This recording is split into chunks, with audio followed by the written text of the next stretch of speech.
En fait, il n'y a qu'une seule définition de la mort, c'est l'arrêt irréversible des fonctions critiques de notre organisme dans son ensemble. Alors, quelles sont les fonctions critiques? C'est le cœur, les poumons et le cerveau.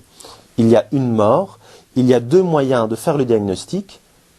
Un, sur des critères cœur-poumon. Deux, pour une minorité, sur des critères neurologiques, c'est la mort cérébrale. Il y a ce qu'on appelle mort clinique, c'est un terme que je n'aime pas, qui n'est pas enseigné dans les facultés de médecine, qui ne veut pas dire grand-chose. Il y a le mot mort, mais c'est juste un patient où le cœur ne bat plus, qui respire plus, de manière transitoire, qu'on peut réanimer, on le sait très bien maintenant, avec nos moyens modernes de réanimation. Alors la définition de la mort cérébrale est bien connue par tous les médecins. C'est un coma irréversible dont on connaît la cause, où il n'y a plus aucun des réflexes du tronc cérébral.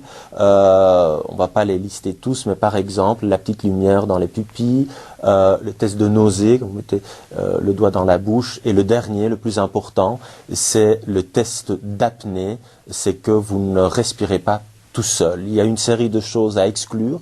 Par exemple, on ne va jamais faire le diagnostic de mort cérébrale quand la température n'est pas normale, quand il y a une hypothermie qui va protéger le cerveau, on ne peut pas faire le diagnostic. Quand il y a des intoxications, quand il y a certains médicaments qui sont encore dans le sang, etc.